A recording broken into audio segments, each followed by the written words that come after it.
Puedes partir. Pueden partir. Hola a todos, bienvenidos.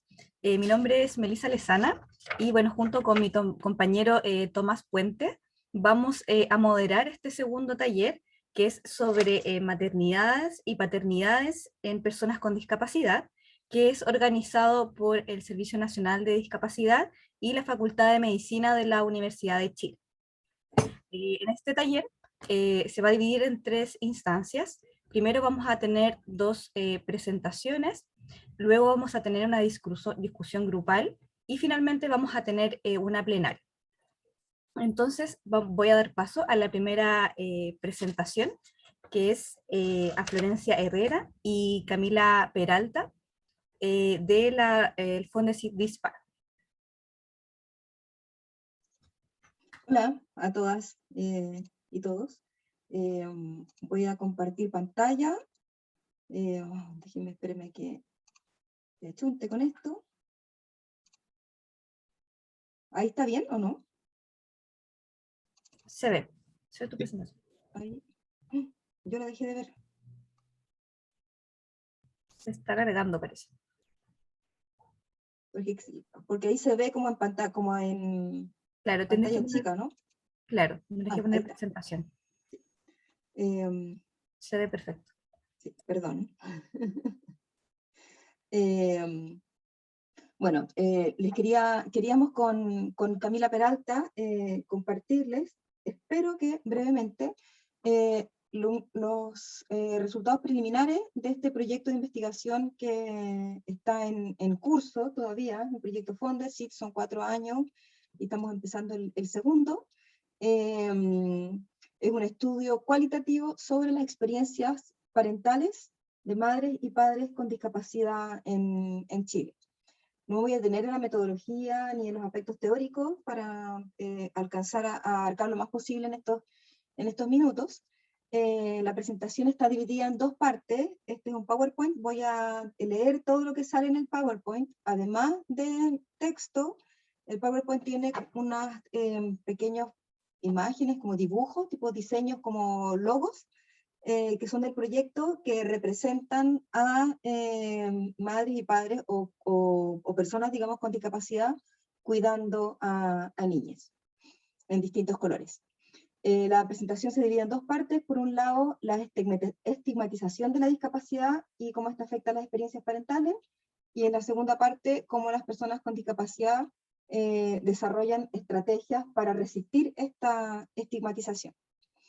Este argumento de que, en el fondo, las personas con discapacidad somos personas como que no deberíamos reproducirnos, que no deberíamos tener hijos, como esta idea tan fuerte, ¿no? Que somos personas asexuadas, infantiles, hemos visto en la literatura, pero también en nuestro terreno, que se basa básicamente en dos argumentos. La idea de que las personas con discapacidad no deberíamos reproducirnos. Por un lado, un argumento que le llamamos un argumento como eugenésico, como que vamos a pasar a la siguiente generación nuestra, no sé, discapacidad, y que la discapacidad se entiende como una carga, como algo negativo, ¿no? Aquí, por ejemplo, Rafael, todos los nombres que digo son seudónimos. Un papá con discapacidad física dice, a los 15 años me diagnostican y más o menos en ese tiempo me dicen que no podía tener hijos porque no podía traspasar los genes así dañinos a otra persona. Esta era una doctora, reumatóloga, o sea, no para nada especialista en el tema reproductivo, que me dice que no se me podía pasar por la cabeza ser papá, porque tenía una enfermedad genética y no podía traer hijos al mundo por una enfermedad. Te remece, te deja ahí clavado para siempre. Yo me acuerdo hasta el día de hoy de lo que me dijo. Todos los entrevistados y entrevistadas son mamás y papás, o sea, son gente que no hizo caso o planificado o no planificadamente como a este discurso, ¿no? Y este discurso médico eugenésico de ustedes no deberían tener hijos, como son personas falladas y van a producir personas falladas, para decirlo de manera fuerte, aparece mucho y bueno, de hecho es mi experiencia personal también. Y por otro lado, o sea, a mí también me pasó, un médico diciéndome que no debería tener hijos. Tengo 2 hijas, por si acaso, muy simpáticas. Y por otro lado, el argumento como inhabilitador, como que anula a las personas con discapacidad como no ve como sus capacidades de cuidar, por ejemplo. Y aquí Carolina, ¿no? Mamá con discapacidad física, cuenta cómo ella estaba en el hospital, embarazada, antes del parto, y dice, llega este doctor y me queda mirando así, porque llegó con varios estudiantes, y me queda mirando y mueve la cabeza, y que empezaron los gritos, que el doctor le dice, ¿no? Pero ¿cómo es posible que en tu condición, mírate, cómo se te ocurre ser mamá? Tu hija no va a salir de aquí porque apenas nazca, yo me voy a encargar, y dice que dijo su nombre completo, de que tu hija no se vaya contigo, porque mírate, no te puedes ni cambiar ni cuidar tú sola y te vas a hacer cargo de una niña. Y yo, ataque, y ahí fue mi primera crisis de pánico, ¿no? Como, bueno, este es un testimonio, la verdad, muy fuerte, pero se dirige a esto que mencionaba antes, ¿no? Como tú eres una persona con discapacidad que requiere cuidado, o sea, por tener discapacidad se asume que todas las personas requerimos un cuidado, y esto se contrapone, o sea, se ve como una contradicción, no como algo compatible a cuidar. Y en ese sentido, es como si tú requieres cuidado, no vas a poder cuidar. Que es bien absurdo, la verdad, porque en realidad todas las personas, no sé quién podría decir en este mundo que no cuida ni es cuidado. Tendría que ser alguien que vive solo en la montaña o algo así. Todos cuidamos y somos cuidados, ¿no? Esto produce, lo vemos también en los testimonios, un estigma internalizado. O sea, las mismas personas con discapacidad no se ven muchas veces a sí mismas como potenciales mamás o papás o como personas que podrían cuidar. Por ejemplo, Bernardo, que tiene una discapacidad visual, también degenerativa y hereditaria, dice, siempre me cuestioné el tema de ser papá, siempre, por la posibilidad de heredar la enfermedad y que afectara a alguien más de mí. O sea, es como la lotería y el egoísmo de querer ser papá, tener que darle esa carga a alguien más, ¿no? Aquí la discapacidad se ve como una carga, y que en el fondo tener un hijo sería algo egoísta porque te estarías traspasándole esa carga a tu hijo. Ya estoy súper mal de tiempo, así que voy a pasar más rápido voy a saltarme algunas diapositivas. Esto además se produce en el fondo el embarazo, la crianza, en un ambiente de vigilancia y de sospecha y sin apoyo, ¿no? Una mamá con discapacidad visual nos dice, me dio miedo mucho, pensé que después justo después del parto, pensé que me la iban a querer quitar a su hija. Pensé que se podían valer de cualquier más mínimo error mío para querer quitármela o para mandar a investigarme con gente como el Sename y cosas así. Porque como era bien independiente, yo hacía saber que estaba sola por el hecho de que no me gustaba que pensaran que estaba con gente para que me cuidaran a mi hija. Entonces, en el fondo, el tener un discurso independiente, a ella le daba miedo, como yo puedo hacer todo con mi hija, le daba miedo que eso activara estos dispositivos de vigilancia del Estado, y que en el fondo la encontraron una mala madre por tener discapacidad y le quitaron a su hija. Esto es algo que les pasa mucho más a las madres, ¿no? Este miedo a perder la tuición de sus hijas. Y esto, además, esta alta vigilancia y sospecha por parte del entorno se da en un ambiente de falta de apoyo y de ajustes razonables. En el fondo es como mucha vigilancia, ningún apoyo. Y eso hace es una mezcla súper complicada, porque entonces sobre todo las madres con discapacidad tienen la sensación de que tienen que ser madres perfectas, como los estándares son muy altos, porque ante el menor el menor error pueden activar estos mecanismos de vigilancia y pueden ser cuestionadas como mamás. Entonces, como ella siente que no cuenten con ningún apoyo y que tienen que tener unos niveles de perfección así increíbles.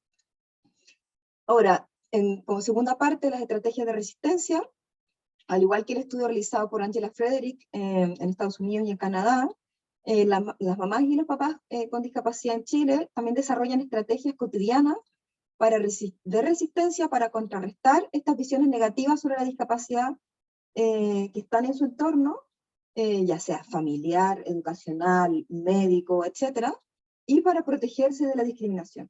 Cuando se vive en un mundo en que tú siempre estás anticipando y previniendo esta discriminación. Aquí Angela Frederick identifica ciertas estrategias que también aparecen en nuestros entrevistados, ¿no? Unas son como las políticas de respetabilidad, de presentarse como supermamá, ¿no? Como yo lo hago todo bien y no tengo ningún problema. Soy mejor que las otras mamás incluso. Aquí Rosario, una mamá con discapacidad visual, dice, yo con la cesárea no tuve ningún problema, con cuidarla a ella tampoco, porque los doctores se complican, me decían que tenía que ir una persona a estar conmigo, y ella dice, claro, yo no necesitaba a nadie que me ayudara. Y eso yo lo encuentro súper fuerte. Yo soy persona con discapacidad visual, y tengo un resto visual importante, digamos, y yo sí sentí cuando tuve a mis hijas que yo necesitaba ayuda, y no sé qué madre dice como, no, yo puedo hacer todo sola y no necesito ninguna ayuda, ¿no? Y en cambio las mamás con discapacidad sí tienen un discurso muy fuerte, así como una manera como de legitimarse, ¿no? Yo no tengo ningún problema, la puedo cuidar a ella, la puedo cuidar sola, nada.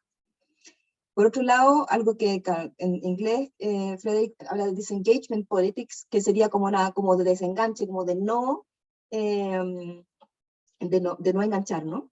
Y para prevenir esta discriminación. Y Paula, mamá con discapacidad física, dice, la gente cree que porque andas en una silla de ruedas no sabes nada, no cachas nada, te ignoran, y yo les digo, ¿por qué me ignoran? Pero hay veces en que como que les digo, y otras veces en que ya, me quedo callada. O a veces que cachar el moñito nomás, porque por ejemplo, cuando voy al hospital, me atienden todos súper bien, entonces como que a veces cuando hay alguien que no te conoce, no te atiende bien, dice, ya, ¿para qué vas a pelear con ella, no?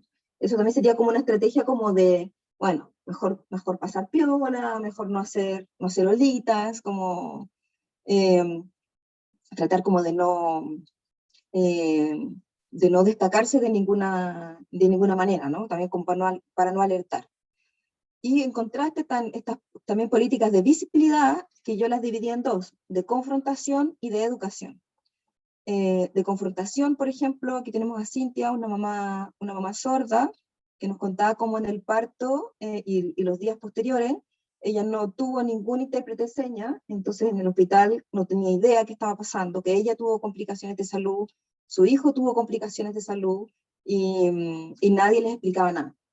O sea, entonces en un momento ella ya se enojó muchísimo y exigió intérprete, pero tuvo que efectivamente hacer una cosa muy fuerte de confrontación, ¿no? Estar muy enojada. Entonces ella dice, le dije a la matrona a través de la intérprete, de verdad me siento muy molesta, me han dado mal la información, porque piensan que soy sorda y entonces me informan menos. No, yo quiero claridad y saber por qué. ¿Por qué tengo infección? ¿Culpa del doctor tener sucia la herida infectada? Mi hijo también, el ojo hinchado, inflamado. ¿Qué pasó? Dice, entonces tú piensas que yo soy sorda y eso significa valer menos. Igual debes respetarme. Y como a los oyentes también los respetan y a mí no. Entonces yo no soy un mono, no soy un animal, no soy un humano, respétame, tengo los mismos derechos que cualquier otra, y si de nuevo me molestan, yo te voy a denunciar al Ministerio de Salud. Entonces, como una postura, como por eso una política de visibilidad confrontacional, que me parece súper bien, no estoy criticando esto, sino de exigir los derechos, que es un poco como lo contrario a la cita que veíamos antes, ¿no? Que es como, bueno, mejor hacerse loco ya. Y por otro lado, dentro también de esta tercera categoría de las políticas de visibilidad, una de educación. Entonces aquí, por ejemplo, de nuevo Carolina dice que ella, después de trabajar, después de cuidar a su hija, en las noches generalmente se dedica a su espacio de maternidad y discapacidad en redes sociales, todo en pro de dar a conocer o hacer denuncias de lo que es la maternidad, la falencia, la inclusión en cuanto al tema. Dice, me comunico con algunas mamitas para darle información, contención, para compartir experiencias. Entonces también un rol como de educar al entorno y dar apoyo. Y aquí, no sé si se acuerdan, no sé cuánto tiempo llevo, se me paró el reloj, perdón. Que hablé antes de Bernardo, que en el fondo, al principio de la entrevista, él decía que le había costado mucho plantearse el ser papá por la idea de que iba a heredar su condición a su posible hijo. Entonces lo da como ejemplo un estigma internalizado. Claro, pero más adelante de la entrevista, él cuenta cómo él un minuto le dijo a su esposa, ¿y si tenemos un hijo? Y la conversación era como, bueno, y si sale con la enfermedad, cuando se hereda mi condición, dice, bueno, tendré que enseñarle. Si tiene lo mismo que yo, tendré que darle todas las herramientas que yo he ganado y que he construido, y para que él pueda llegar más allá que yo. Entonces ahí hay una resignificación, ¿no? También como desde, voy a transmitirle esta discapacidad como una carga, y tener hijos es una decisión egoísta, no, yo tengo un montón de herramientas, entonces si mi hijo tiene la misma condición que yo voy a poder enseñarle un montón de cosas y él va a tener un montón de ventajas en relación a cómo crecí yo, que él no había crecido con nadie con baja visión en su entorno. Que me voy a saltar. Entonces, para concluir, claro, realmente necesitamos informar y educar a los profesionales en general, y específicamente a los de la salud. O sea, ahí realmente hay un problema gravísimo. Los profesionales deberían centrarse en las capacidades y no en las limitaciones de las personas con discapacidad. Las personas con discapacidad deberían dejar de ser socializadas para la discapacidad, donde como que se fomenta también en la escuela, etcétera, que se desarrolle una identidad discapacitada, entre comillas. Tengo un problema de perritos, con una autoimagen dominada por las limitaciones. Cuando estas personas crecen con un entorno que discapacita de distintas maneras, ¿no? Con visiones negativas con la discapacidad, también con mucha sobreprotección, y también esta dificultad para conciliar la imagen de una persona con discapacidad que podría necesitar cuidado con la madre o padre que provee de cuidado. Lo que les decía al principio, que cuidar y ser cuidado se ven como dos cosas como que irreconciliables, cuando en realidad son dos cosas que todos hacemos a toda edad, además, en toda nuestra relación. La parentalidad en la experiencia, en la literatura y lo que vemos nosotros también, de alguna manera como que, entre comillas, normaliza y rehabilita, ¿no? Como que se viven como experiencias muy positivas.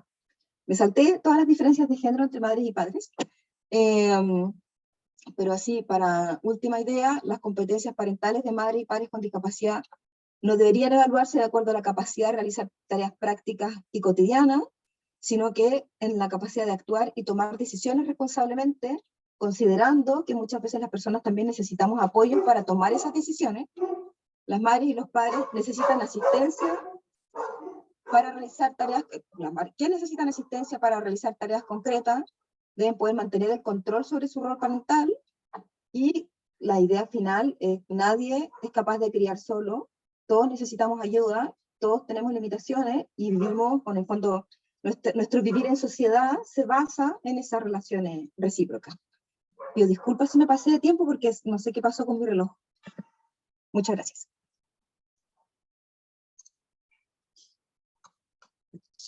Muy interesante, Florencia, muchas gracias. Y todo bien con el tiempo, no te preocupes. Quería decir también, agregar que yo vengo siguiendo finalmente en redes sociales y por aquí y por allá el proyecto que está realizando Florencia con Camila, que se llama Fonsit Dispar, Experiencias Parentales de Personas con Discapacidad, que lo pueden buscar también por ahí.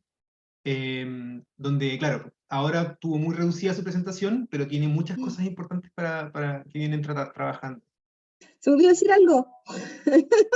De veras que uno tiene que aprovechar estas oportunidades para decir lo que acabas de decir tú, Tomás, y también que estamos en terreno, así que estamos buscando todavía también más mamás y papás con hijos menores de 18 años, con discapacidad, para entrevistar, y también estamos buscando, partimos hoy día buscando familias, que vamos a hacer estudio de casos con familias. Entonces, si hay por ahí o conocen personas con discapacidad con hijos entre 10 y 17 años que quieran participar de nuestra investigación, que por favor nos contacten. Estupendo. Vamos a pasar a la siguiente presentación, después vamos a tener una dinámica de grupos, y yo creo que al final podríamos estar poniendo en el chat, y lo vamos también a hablar en voz alta, los contactos de ustedes también, porque así podemos darlos a conocer también. Muchas gracias nuevamente, y quería pasar a presentar ahora a Melissa Hitchens, que ella es de la Red de Protección en Derechos e Inclusión Social, Reprodis. Hola Melissa. Melissa también nos va a compartir una presentación. Hola, muchas gracias. Ahora voy a compartir. Ustedes me dicen si lo ven bien. Sí, se ve. ¿Sí? Sí, se ve, Melissa. Pantalla. Ya, gracias. Bien, agradezco este espacio. Mi nombre es Melissa Hitchens Arismendi. Yo soy terapeuta ocupacional de profesión. Este trabajo se viene realizando hace mucho tiempo con un grupo de colegas, amigues que están muy interesados en este tipo de temáticas. Agradezco también a Florencia por su presentación. La verdad es que me hace mucho sentido lo que ella menciona sobre todas las experiencias de sus participantes, porque finalmente es el mismo discurso que nosotros escuchamos constantemente al momento de hacer intervención, ¿ya? Esta presentación, o mi presentación, está enmarcada en una postura desde la academia, pero también desde el activismo, ¿ya? Yo pertenezco a esta organización, pero también pertenezco a, o trabajo desde la academia, ¿ya? Y lo que les voy a presentar hoy día es un resumen, bien resumido, del trabajo que estamos haciendo acá en Punta Arenas, en la región de Magallanes, a partir de más o menos el año 2012, pero como organización ya formalmente desde el año 2017, ¿ya? Que tiene por nombre Programa de Apoyo a la Maternidad de Mujeres con Discapacidad, bueno, en el fin del mundo. Bueno, algo muy breve de qué es Reprodis. Es una organización comunitaria, como yo le mencionaba, que tiene como objetivo la promoción, la prevención y el resguardo de los derechos humanos de las personas que se encuentran con alguna situación de vulnerabilidad social. Esta organización cumplió este año 5 años de vida. La verdad es que estamos súper contentos por el tiempo que ha pasado y el trabajo que estamos realizando. Este trabajo es en base a puro voluntariado. No existe actualmente financiamiento, me imagino como muchas otras organizaciones a lo largo de Chile. No tenemos financiamiento permanente, los únicos financiamientos que hemos recibido son a través de fondos concursables que nos entrega, ¿cierto?, el Estado, que nos entrega el gobierno en sus diferentes dispositivos. Pero lo más importante a destacar es que desde un inicio estamos trabajando de forma muy colaborativa con el Departamento de Terapia Ocupacional de la Universidad Magallanes. Gracias a este apoyo colaborativo es que tenemos un recurso humano permanente, tanto de terapeutas ocupacionales como también otros profesionales como trabajadores sociales, y lo más importante son estudiantes de internado profesional. Gracias a los estudiantes, bueno, los estudiantes hemos avanzado y hemos conseguido logros muy significativos en la organización. Bien, tenemos 4 grandes focos de trabajo. Solo voy a puntualizar en el punto 2 y el punto 3, pero a lo largo de estos tiempos hemos trabajado en educación integral en derechos sexuales y reproductivos, muy específicamente en personas con discapacidad intelectual en la región, talleres laborales, escuelas especiales, algunos programas de integración escolar, también en Punta Arenas, y otra línea que tiene que ver específicamente con apoyo o servicios de apoyo y asistencia profesional a madres, en menor medida padres con discapacidad, en momentos o procesos tanto la gestación, la preparación para el parto y posterior crianza, ¿ya? Además, trabajo en adaptaciones domiciliarias, que es uno de los aspectos que hemos visualizado que también es fundamental para fomentar la independencia y la autonomía, bueno, y sobre todo la toma de decisiones en términos de crianza. Bueno, el objetivo general de este programa, como ustedes lo pueden leer en la presentación, tiene que ver, ¿cierto?, con la promoción de la autonomía personal, la participación en gran medida el empoderamiento y sobre todo aspectos que tienen que ver con la igualdad de oportunidades de mujeres con discapacidad, ¿ya? En lo que tiene que ver con sus derechos sexuales y reproductivos. ¿A través de qué? Bueno, específicamente en servicios de apoyo y asistencia profesional, que es un poco el nombre que le hemos dado a este trabajo, para ejercer aspectos que tienen que ver con la parentalidad en igualdad de oportunidades, desde una premisa de la no discriminación, con ajustes razonables, con adaptaciones y base a una premisa de accesibilidad universal, ¿ya? De aquí en adelante voy a mostrar varias fotografías, son todas fotografías en contextos de intervención real, todas fotografías que cuentan con consentimiento informado, donde ustedes pueden visualizar, por ejemplo, en esta lámina de una reunión de trabajo que tuvimos con las participantes de este programa y con, bueno, terapeutas y estudiantes en práctica, para abordar estrategias que tienen que ver, ¿cierto?, con la independencia, con la autonomía y sobre todo espacios que tienen que ver más con conversación y con espacios de consejería, ¿ya? Tenemos espacios cotidianos que tienen que ver con consejería entre las mismas madres que participan del programa, ¿ya? Van contando sus experiencias y van colaborando a otras madres que han llegado últimamente para darles algunas orientaciones de cómo tomar decisiones, de cómo actuar frente a alguna problemática en específico. Bien, la línea en específico que tiene que ver con servicios de apoyo en términos de habilidades parentales y lo que tiene que ver con aspectos de crianza, está súper enfocado en trabajo, bueno, tanto en el domicilio, pero también en espacios que tienen que ver con, bueno, espacios de docencia. Y acá ustedes pueden ver la fotografía, por ejemplo, que se visualiza una mamá con discapacidad que está pronto a tener a su bebé. No fue suficiente en ese momento la educación que le entregaban desde el servicio público, ¿cierto? Para que ella pueda comprender, pueda adelantarse y tener orientación de cómo iba a ser el proceso del parto. Por lo tanto, se estaban entregando algunas orientaciones, bueno, con fotografías y orientación para ese proceso. Y otros aspectos que tienen que ver, por ejemplo, con la entrega de medicamentos o con otros aspectos más vinculados a la crianza o las habilidades parentales. Espera un momento, que tengo a mi perrita que está aquí en la puerta que quiere pasar.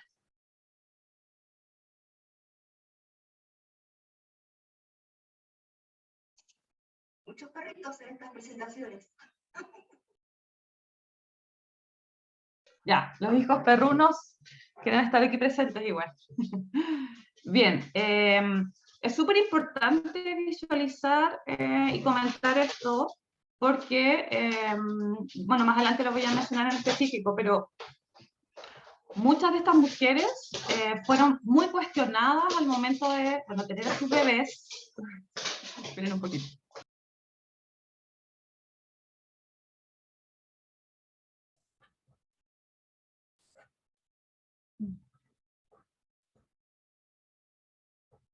Ya, discúlpenme, ahora sí.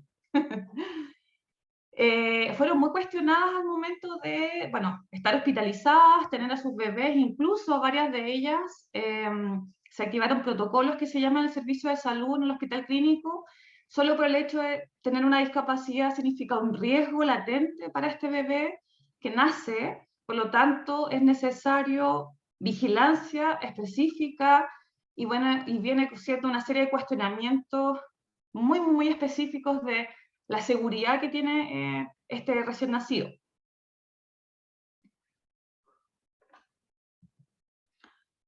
Bien, otras fotografías que ejemplifican un poco el trabajo que realizamos, que tiene que ver con aspectos de la vida cotidiana o actividades de la vida diaria que le llamamos en terapia ocupacional, que tienen que ver con aspectos, por ejemplo, con el manejo del dinero o con el manejo, ¿cierto?, de aspectos básicos como la compra de insumos o de elementos básicos para el cuidado de sus hijos.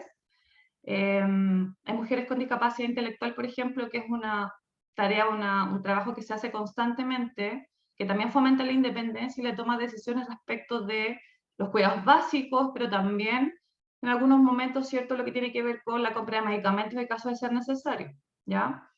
El objetivo principal del programa, como yo les decía, es fomentar la independencia y la autonomía. Entonces, todas estas actividades que ustedes visualizan en la fotografía tienen que ver con que ellas posteriormente logren, con todas las herramientas que adquirieron en estos espacios de trabajo y de orientaciones, tomar decisiones de forma independiente. Y cuando no lo pueden hacer, o cuando requieren apoyo, los tienen, ¿ya? Otro trabajo que tiene que ver también con aspectos de las emociones, en términos de crianza. Algunas mamás nos mencionan que, sobre todo con discapacidad intelectual, que van pasando los años, sus pequeñas van creciendo y de repente se sienten un poco sobrepasados como cualquier persona, como cualquier padre o madre, y que requieren un apoyo más específico para tomar algunas decisiones o para cómo ir sobrellevando su día a día. Sobre todo pensando que la mayoría de las mamás con las que trabajamos son, bueno, madres, ¿cierto?, cuidadoras únicas de sus hijos, ¿ya? Muy pocas tienen apoyo familiar y ninguna está con el padre de sus hijos, ¿ya? Por lo tanto, es una madre soltera que realiza las labores cotidianas. Otro aspecto tiene que ver con la estructuración, ¿cierto?, de las actividades de la vida diaria, en algunos aspectos de las rutinas ocupacionales y de cómo ir organizándose día a día de la mejor manera, ¿cierto?, para que ellas puedan tener espacios no solo en términos de crianza, sino que también espacios y momentos de trabajos personales o aspectos que tienen que ver con la inclusión laboral y si no, educativa, etcétera, o también organización respecto de temas de salud, pero no solo enfocado en la crianza, sino que también enfocado en ellas como mujeres, ¿ya? Otro aspecto también, como yo les mencionaba, tiene que ver también con trabajar constantemente cómo se sienten ellas día a día, ¿ya?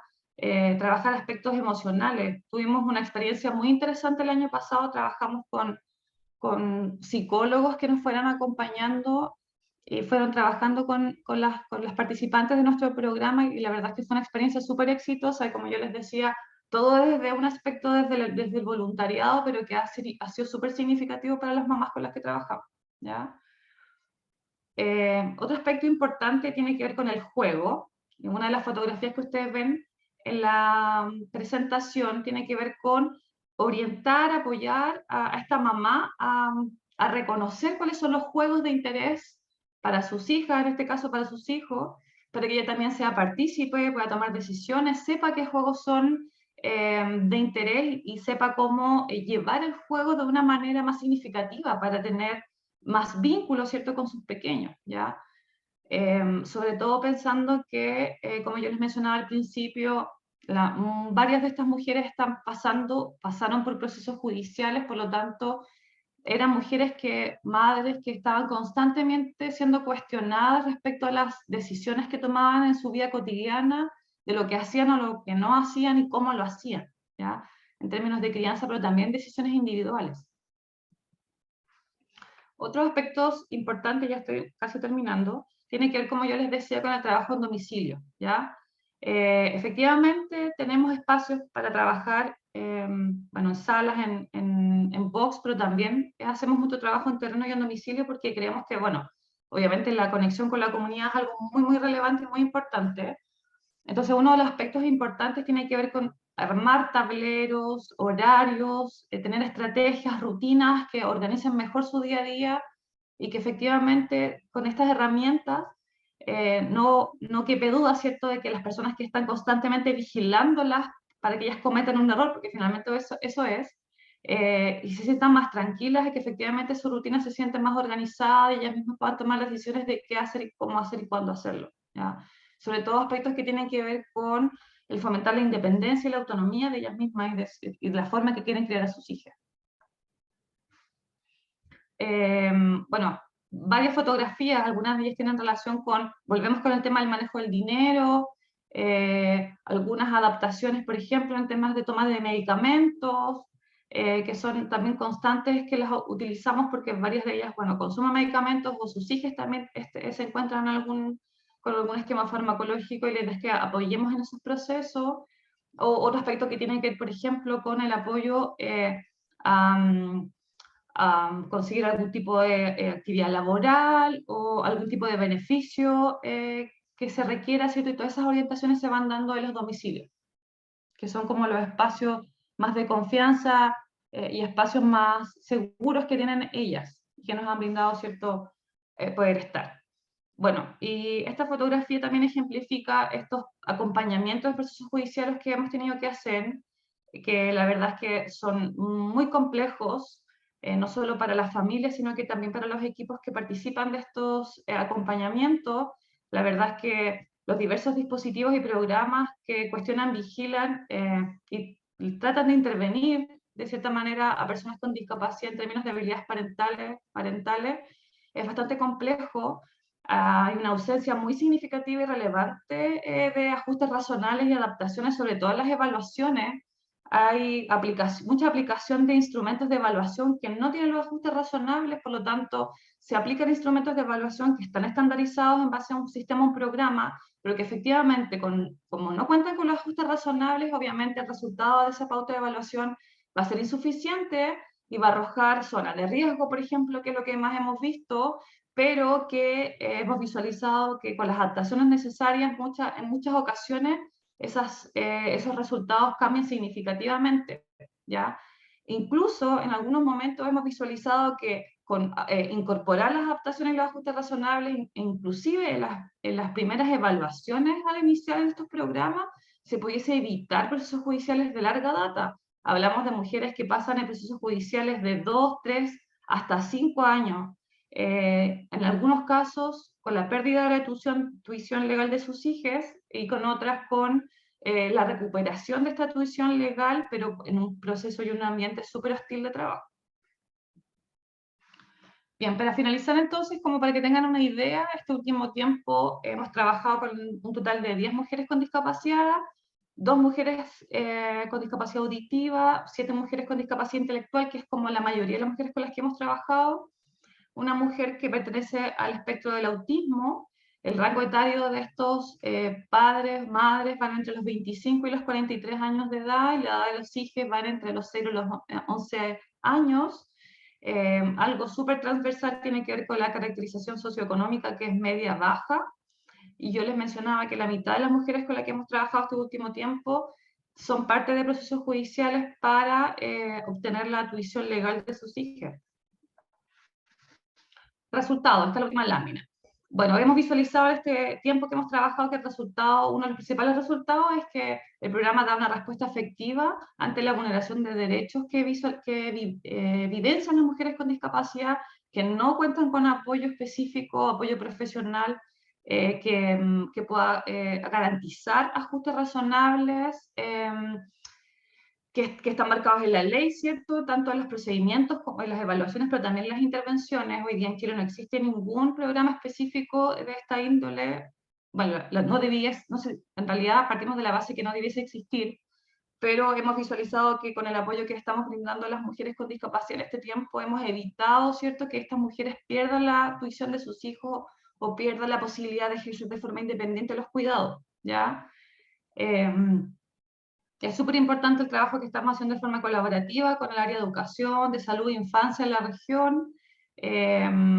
Realizamos evaluaciones de habilidades parentales considerando estos procesos de ajuste razonable.